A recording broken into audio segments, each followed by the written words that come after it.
So you have to facilitate a group discussion and you want to be prepared for whatever might happen in that discussion? Well, listen up. A discussion on this is coming up right now.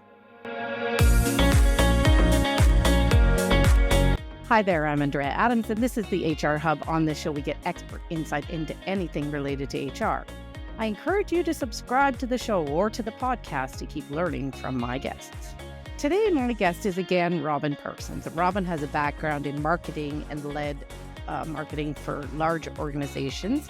She made the switch to facilitation about 10 years ago and started her own company called Parsons Dialogue. She also teaches courses on behalf of ICA Associates, and often has HR professionals in her classes. Now, everything I learned about facilitation, I learned on the job from her partner, Dave Robertson. And through this discussion today, I'm looking forward to a bit more discussion or structure. Hello, Robin. How are you? I'm great, Andrea. Thanks. How are you? I'm good. I'm looking forward to this because I really do think, especially after that last conversation, I really do think I would have benefited from any kind of training, really, just rather than doing it intuitively. To kick us off, I think I might have asked you the same question in the last discussion, but anyways, I think it's a good place to start. What are the key steps of facilitating a group discussion? This is a little bit different. This question was a little bit different. So the most important steps of facilitating group discussion is your preparation. And I believe that there's this sort of floating idea out there that facilitators are a little bit magic. We just show up and stuff happens, right? And if that were only true, it is not true. We do so much preparation before we ever walk into a room. And so I cannot emphasize enough the importance of the conversation you have with the client. You know, really understanding their circumstances, understanding what they're trying to accomplish, understanding the dynamics of the group, understanding what happens with whatever they produce afterwards. We do so much work around that. And then, you know, you may need to interview other people that are coming into that. You know, your goal is to really get a good understanding of what is this group now and how do they work together so that you can design appropriate process. So once we go through that, we call it discovery. But once we go through discovery, then we're trying to get clear on objectives. What are we actually trying to accomplish in this, you know, meeting, gathering, retreat, whatever it is? Like, what are those really crisp objectives? And then we start building processes to get the objectives. So taking into consideration what we've learned about the dynamic of the group, how they are, what are the right set of steps to get to that outcome. And we plan every step. Every step is planned. Every question is planned. Process is planned. You know how you're going to put things on a wall. You know what, you know, sticky notes or size of paper, or, you know, all of those things, because you don't have time to, you know, figure that on the fly, really. You can adjust on the fly, but if you don't have the plan laid down, it's very hard to adjust on the fly. And then it's how much time are we going to take here and here and here and here, because I have from 9 until 3:30 and there's 45 minutes for lunch, 2 15-minute breaks. And how am I going to get all this done in these time slots? And so we do a ton. We estimate that we spend a full hour, sometimes 2 hours for every 1 hour, what we call on stage or in the room. So there's a lot. You were mentioning objectives there. Doesn't the client come to you and say, I want them to be a more functional team? Like, how do you take that, what they want from you, and break that down into something you can actually accomplish? That's a great question, because it's a really important part of the discovery. I get calls that say, we need a team building session. Yeah. Let's talk about that. What's going on with your team? What are you trying to accomplish? Why now? What's important about the team building? What's happened before?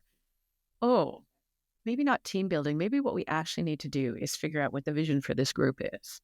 Or maybe what we actually need to do is decide what this core problem is that your group is wrestling with.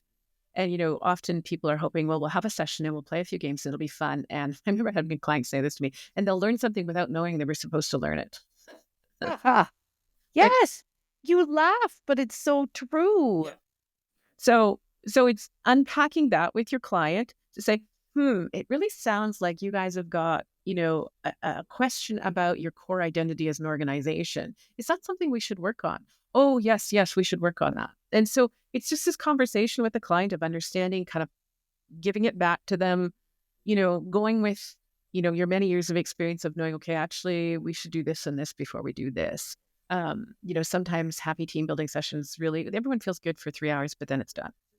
And so there's no lasting legacy. So how do you get value for the money you spend on us? Because we're not cheap. Mm-hmm.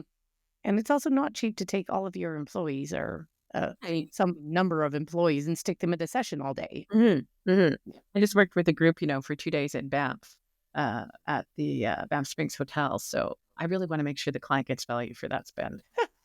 And that was expensive for them. Beautiful. Yeah. It's really lovely. Lucky you. Mm-hmm. Okay, so what mindset on behalf of the facilitator is required for good group facilitation? I love that question because it's so important. We always talk about the neutrality of the facilitator. And so we're in there with no opinion, right? We have to come in with no opinion. So I often introduce myself, I'm your facilitator. Has anyone worked with a facilitator before? Okay. If you have, well, then you know this. But if you don't, understand that my role today is process, not content. I have no opinion on content. I'm here to help us have a conversation about some things, right? And get you someplace.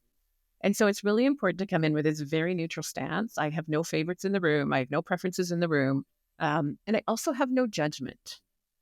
I can't judge my clients. Like, let's be clear. Some of them, you're kind of like going, oh, I cannot come into the room with judgment. I have to be allowing things to unfold as they need to unfold. Now, what happens is other people can see political dynamics and stuff in the room because of their background. I can't see that. So I can be quite neutral in how I'm handling everybody because I don't know the political ins and outs and the backgrounds. And so so I'm not biased that way. And so that's really helpful. The other thing that's really helpful is transparency. So over the years, I have become more this way than less. I used to think when I first got started, I kind of had to obscure the process from the client, right? That anymore. I'm very transparent with them. We're going to do this, and this is why we're doing this. We're going to do this, and this is why we're doing this. This is why we're doing this. This is why I'm asking you this question. And so I use a lot more transparency so that it helps the group to trust what I'm doing better. So I used to think that I needed to be a bit mysterious. That's actually very helpful. So it's much better for me to be very clear with the group about what we're doing and why. Oftentimes, this is just sort of a sidebar question, but now I'm curious. Like oftentimes, HR is asked to facilitate, and they need the group to come to some sort of decision. They need to get a real feel for if the group wants to move this direction or if they want to move this direction. How do you do that kind of facilitation? What tools do you use to get that kind of thing? You're built up to that. So let's say the objective of the meeting is the group will decide between option A and option B. Yeah. How they want to move forward. So we're going to go through a process of understanding, what is the current state and how are people reacting to that? And what are these options? And what's good or bad about them? What's the plus or minus about them? Risks, benefits, whatever. We'll do some kind of evaluation of those. And then it's, where are we at? So there's a conversation. But then I often use a tool out of Sam Keener's work. I'm a big fan of Sam Keener. And we call it gradients of agreement. Or Sam calls it gradients of agreement. And it's a visual scale. And so, it's, you could think of it as a Likert scale for, 1 to 5 or whatever. But the language is not a difference. Like, I fully agree with this, or I agree with this, but with a clarification, or I have reservations about this, or I can't support this, And so you make where people are in a decision transparent, because this idea that it's yes or no, black or white, is not really realistic. And so what we often do is we'll put this scale out when they have to actually decide. And we'll ask every single person to come up, where are you on this scale? Put your check mark where you are. And then if we've got this wide variation, we don't have strong support for an agreement. So we need to understand what the gap is. If we get everything, to one side, positive or negative, well, we have very strong support. And so it's kind of making the thinking of the group transparent becomes quite important when they're trying to get to decisions, so that when, so that if there is divergence of view, it's okay, let's talk about that. What's the gap here? What are we missing? What's not clear? What needs more analysis, whatever. And so when I'm in that kind of decision-making mode with the group, we're really trying to make the decision transparent and the thinking about the decision of the group transparent so we can talk about it. We make it more concrete and talk about it. In your example there, you talked about the facts. I didn't hear anything explicit about the emotional piece. We would have built up to that. And so it'll happen in multiple ways. So we would have built up to the concerns around the circumstance or the concerns around the options. And we may even in the options analysis have said, what do we like or not like about each of these? What is the pros and cons or the risks and benefits? So we're pulling it out there as well in the evaluative tools. Mm-hmm. And then when we get to, making the decision transparent, it's what concerns us about what we're seeing. So we touch it in many different places in the process. Because you always need to kind of go back to what's the gut reaction? Like, what's the human response to this? Right? Mm-hmm. Really important. People's emotions are not a straight line. They don't make decisions in a straight line. Jonathan Haidt says that we make a decision and then we justify it with logic. We don't actually logically make a decision. And so we're always touching base on that internal response to the situation. That makes so much sense to me. Okay. Can you introduce us to the model you use to guide facilitation? Because I think this is so fascinating and useful. I love it. So I love talking about it. So the model is from a body of knowledge called the technology of participation. Its roots are in the 60s. It comes out of the ecumenical movements in the United States, kind of post Second World War. So its origins are kind of cool. I think it's got a cool origin story. And it was used in community development. So all this work in community, self-determining, deciding, etc. So the model says that there's 4 levels of thinking. And the first level is the objective level. And so this is sort of the facts and data. It's information that comes in through our senses. And then we see it, we hear it, we touch it, you've read it, something like that. So it's the objective level data. And then it's the reflective response to that. That's the internal response to the data. So this is where we have our gut response. It's where gut response lives. It's where instinct lives. It's where we have really quick, reactions to things, right? The hair stands up on the back of your neck, whatever. You're having some kind of emotional response to something. And then from there, we go to the interpretive level. So this is kind of objective and reflective are kind of back of brain. And reflective, interpretive is kind of coming to the front of our head, the prefrontal cortex, the processing, the meaning making, the significance, all the things that we do to logic, reason, rationalize thought. And so that's, we're all extremely well trained at the eye level. Anybody who comes out of school is really well trained at the eye level. We're good at this. As people, we're good at this. And then the final stage of that process is to bring the thinking process to a conclusion, and we call that the decisional level. But it's not like a big hard, I'm going to the park. It's I've finished with the thought process. So it's bringing it to some kind of a resolution. And that is kind of the front of the brain that it comes to a conclusion. Okay, I've come to a place on this. I'm good with this. I can carry on. So that model is super powerful. It's very human. We call it, at ICA, we call it a model for clear thinking when we need to think clearly. And so it guides my process. So it guides me in a conversation level. I can use that at the conversation level, or I can use it at the design level, like across what I call horizontal. I can use it across an entire 2-day kind of process to think about how my group is moving through the process at a macro level. And I'm taking them through that at the conversational level. So to my earlier point about I touch it several times, it's because in that process of analyzing options, I've probably got 4 different conversations happening. So each time I'm going to touch that R level. I think so often in workplaces, we want to skip the R level. Mm-hmm. Pretend it doesn't exist. Yeah, we do. It's messy. The R level's messy. It is messy. So advocate for that. Why is it so important? The R level is so important because this is what it is to be human. right? Is to have these emotional responses. But it's also useful information. So we tend to be afraid of it because we think of the R level as the emotional outburst or tears or, a temper tantrum or whatever. We tend to think of it in very negative ways. And I had this, friend of mine, I talked about this, positive emotions are also emotions, right? Happiness is an emotion, right? Joyfulness is an emotion, curiosity. So these are all emotions we want to pull on because there's good data to be found in them. So when I'm teaching this, I always say to folks, when we're asking for the emotion in the conversation, we're not saying, how do you feel? Because I'll get an emotion, but I'm asking, what are you frustrated about? Because then I'll know what the problem is. And so you use the emotional, the R level in the facilitation model to draw out people's experiences, what they're excited about, what they're frustrated about, what they're optimistic about, right? And we can find out a lot of information that way. That's where they really bring their lived experience in. It's useful, right? You say to somebody, what are you excited about?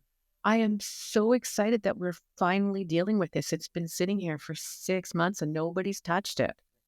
I'm so excited. I'm super concerned about this because we've tried this before and it didn't work. And this is what happened when it didn't work. I don't want that to happen again. This is good information. We need to know these things. Do you ever get participants going, oh my, rolling their eyes like, oh my God, we're going to talk about feelings? I really don't. And the reason I don't, it's because it's how we ask the question. Okay. Yeah. I don't say, we're going to talk about feelings now. I never say that. So you don't get the eye roll. You don't get, and it's because you'll say, okay, now I want to know what you're frustrated about, right, or whatever the appropriate emotion is, but you start with the emotion. And, as you describe them, they're actually fairly safe emotions. Yeah. Yeah. And we're not asking them, what's going to make you cry, right? No. Yeah. And it's like, what other experiences do you have around this? What are some memories you have around this? What do you associate this with? This is useful information.